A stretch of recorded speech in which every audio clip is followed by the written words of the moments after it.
ముందుగా నా మీడియా మిత్రులకు నమస్కారం తెలియజేస్తా ఉన్నా. నేను కూడా నిన్న బయటకు వచ్చి మాట్లాడితే ఏం మాట్లాడతానేమో తెలంగాణకు సంబంధించినటువంటి సెంట్రల్ గవర్నమెంట్ ద్వారా రావాల్సినటువంటి ఫండ్స్ ఏవైతే ఉన్నాయో అవి పెద్ద మొత్తంలో ఆంధ్రప్రదేశ్కి పోతా ఉన్నాయి. తెలంగాణ కూడా ఎందుకు ఇస్తలేరు, మా ప్రతిపక్షంగా మేము మాట్లాడతామని అంటే విందామని అనుకున్నా.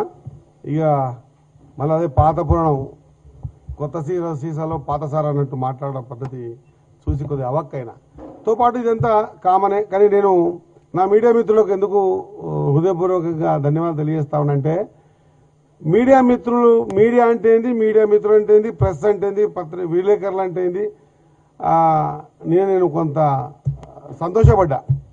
100 మీటర్లు లోతుగా తొక్కి పాతరేస్తా అన్నటువంటి నా మిత్రులను నేను 2 సార్లు కేసీఆర్ గారు నేను మీడియా మిత్రులకు రిక్వెస్ట్ చేస్తున్నా అని చెప్తుంటే చాలా సంతోషం అనిపించింది. మీడియా మిత్రులు అంటే ఈరోజు గుర్తుకొచ్చారు మీరు. మీడియా అంటే ఎట్లుంటుందో ఇప్పుడు తెలిసినట్టుంది అనే విషయం నిజంగా కూడా చాలా సంతోషం అనిపించింది. ఆ మాటలు నిజం చూసి చాలా సంతోషపడ్డా. పోతే ఉన్నటువంటి పాలమూరు మీద ఎందుకింత ప్రేమ, పాలమూరు మీద ఎందుకింత ఆప్యాయత వచ్చిందో నాకైతే అర్థం కాలేదు.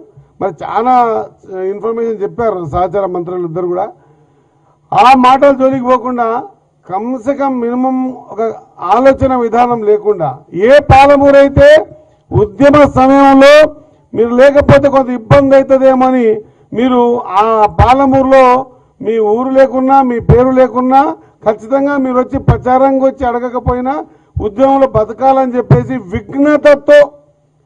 విఘ్నతతో పాలమూరు ప్రజలు మిమ్మల్ని ఎంపిక గెలిపించిన సందర్భంని కూడా గుర్తుపెట్టుకోకుండా పాలమూరు మీద కపట ప్రేమ చూపించి పాలమూరుకి మరి తమ 9 సంవత్సరాల అధికారంలో ఉన్నప్పుడు ఎక్కడెక్కడైతే డబ్బులు ఇన్వెస్ట్మెంట్ చేస్తే తొందరగా త్వరితగతిగా ఇన్ క్యాష్ అయ్యి పైసలు జమ చేసుకునే పని మాత్రమే ముట్టుకొని నేను జాతికి అంకితం చేసిన అని చెప్పి ఒక పంప్ హౌస్ని ఓపెన్ చేసి అదేదో అద్భుత కల్పన ఏదైతే ఇండ్ల మీద చూపించారో అదే మాదిరిగా ప్రాజెక్టు మీద చూపించి జాతికి అంకితం చేస్తాను అనేటప్పుడు ఎక్కడైనా చిన్నగా కూడా అనిపించలేదా మనసులో?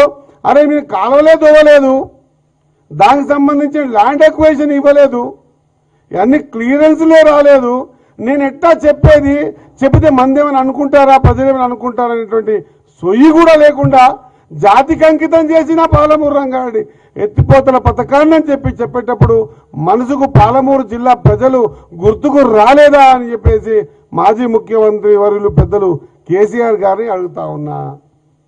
మినిమం అంటే మినిమం ఆ అంతర్భాగమైనటువంటి సంగమండ కానివ్వండి, భూత్పూర్ కానివ్వండి, చిన్న బండ బలగొట్టడానికి 12 కోట్ల రూపాయలు ఇస్తే 20,000 ఎకరాలకు నీళ్ళంతా అనేటువంటి ఆలోచన కూడా చేయలే.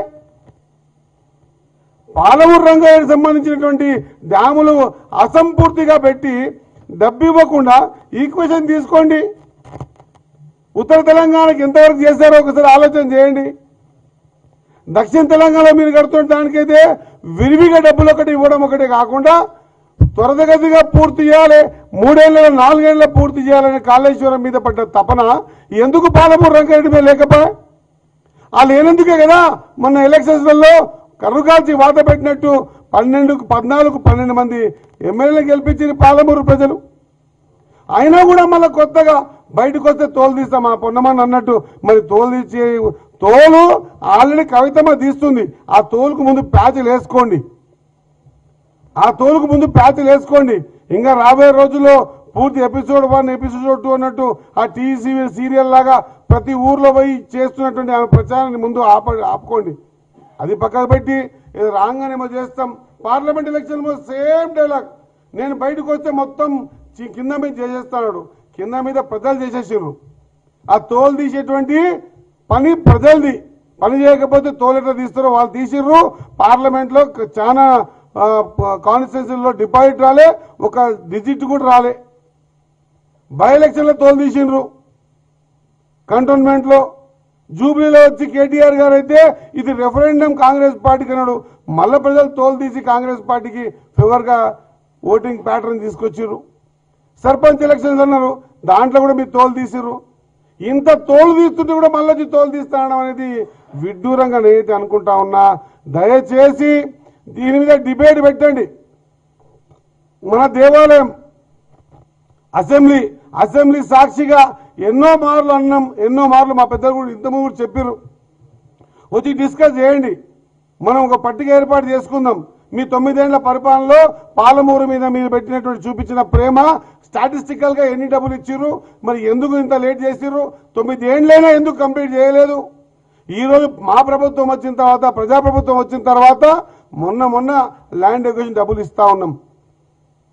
అవగాహన లేకుండా మాట్లాడితే, ఎటబడితే మాట్లాడితే వినడానికి ప్రజలు సిద్ధంగా లేరు అన్న విషయాన్ని మరిచి మళ్ళీ తోలుదీస్తాం, కింద మీద చేస్తాం అనేటువంటి మాట సరైంది కాదు అన్న మాట మరొకసారి గుర్తు చేస్తూ, నాకు తెలిసిన కాడికి నేను అనుకుంటున్నా, తప్పు మీద తప్పు చేసింది కేసీఆర్ గారు.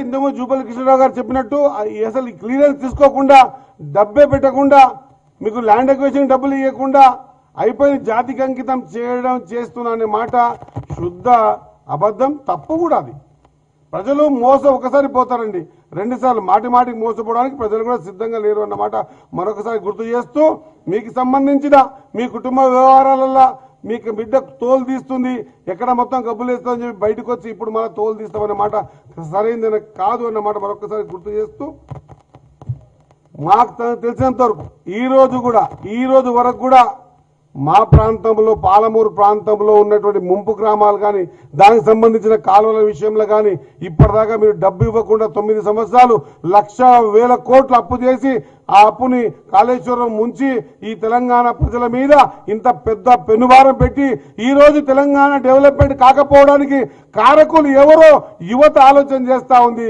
తెలంగాణ ప్రజలు ఆలోచన చేస్తా ఉన్నారు. ఇంత ఆర్థిక భారం పెట్టిన తర్వాత కూడా 1 ఎకరానికి కూడా పాలమూరు రంగారెడ్డి ద్వారా నీళ్లు ఇవ్వయి పాపన పోకుండా టెక్నికల్ గా చాలా తప్పులు చేసి అది తాగునీటి కోసం అని చెప్పి ఆ తర్వాత మళ్ళా దాన్ని లేదు వ్యవసాయానికి అని చెప్పి మీరు చేస్తున్న తప్పులు ఇంకా ఖచ్చితంగా ప్రతి గడపకు చేరినాయి. ప్రతి వ్యక్తి ఆలోచన చేస్తా ఉన్నారు, పాలమూరు ప్రజలు ఆలోచన చేస్తా ఉన్నారు. అడగకపోయినా నేను నిలబెట్టి తెలంగాణ ఉద్యమాన్ని కాపాడి తెలంగాణ తెచ్చుకోవడానికి పాలమూరులో గెలిచినటువంటి సీటు కారణభూతమైందని కూడా మరిచి మీరు చేస్తున్న విధ్వంసం ఇంత అంత కాదు.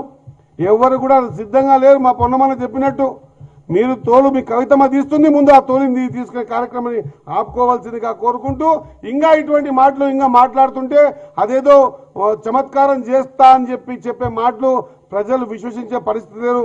అమ్మ పులి వచ్చే కథ మాదిరిగా అది పులి రాదు, వచ్చిన రోజు మింగేసింది 2023 డిసెంబర్ 3 తారీఖే, తర్వాత ముందుకొచ్చే పరిస్థితి లేదు అన్న విషయాన్ని గ్రహించుకొని నడిచి మీకున్న గౌరవాన్ని కాపాడుకోవాల్సిందిగా, మిగిల్చుకోవాల్సిందిగా నేను ఈ వేదిక ద్వారా తెలిసి ముగిస్తా ఉన్నా. Thank you.